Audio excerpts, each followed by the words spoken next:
In Parshat Vaeira, the plagues against the Egyptians goes into full swing.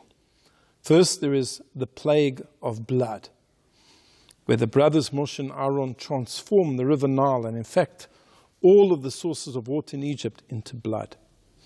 But the magicians of Pharaoh are able to do likewise, and to also transform water into blood. The second plague is the plague of frogs. Again, Aaron hits the water of the river Nile, and frogs begin to swarm over all of Egypt, driving everybody mad with their croaking. Once again, the magicians of Egypt are able to do likewise, as if to say this is just common magic.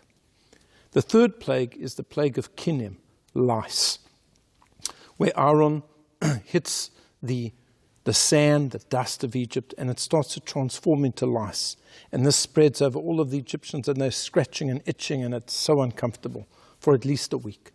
But this time, the magicians of Pharaoh are not able to reproduce the plague. And they say to their master, Etzba Elokim. This is the finger of God. What a strange expression. This is the finger of God. What does that mean? And Rashi quotes our sages, where the sages say that this type of magic that they possessed, has no power over tiny little objects. It has power over big objects, like the waters or the frogs. But a tiny little object like this, they have no power over it. So once the lice came out, they realized this can't be magic, because our magic has no power over such a small item. It must be Etzba Elokim. It must be the finger of God. Now, this is an amazing idea that the Torah is sharing with us. We often think of Hashem in massive terms. Again, He is massive. He is completely beyond scope. He's infinite. He's omnipotent. He's all-powerful. He's omniscient. He has no beginning. He has no end. He is immortal, and we are mortal. And therefore we think of Him in terms of miracles of biblical proportions.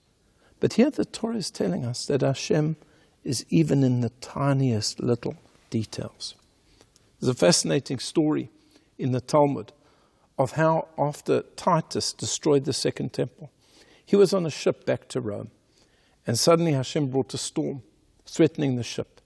And he stands up in his arrogance and he says, you, the God of the Jews, you only have power over the seas.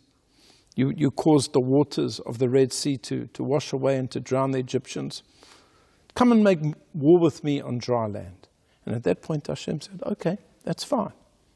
So when Titus arrived in Rome, Hashem caused a tiny, tiny little insect to fly up his nose, and it began to slowly peck away at his brain.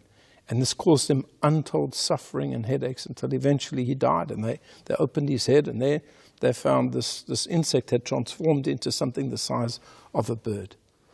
Hashem is even in tiny places. You can find Hashem in a person's smile. You can find Hashem in a flower. You can find Hashem in a tiny little insect. He's everywhere.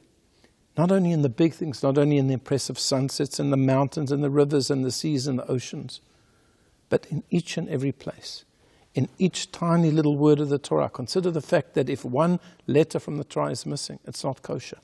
That little letter, and in fact, even if the letter is there, but it's missing a little bit of ink, and you give one tiny drop of ink, that makes it a kosher letter, and therefore a kosher Sefer Torah.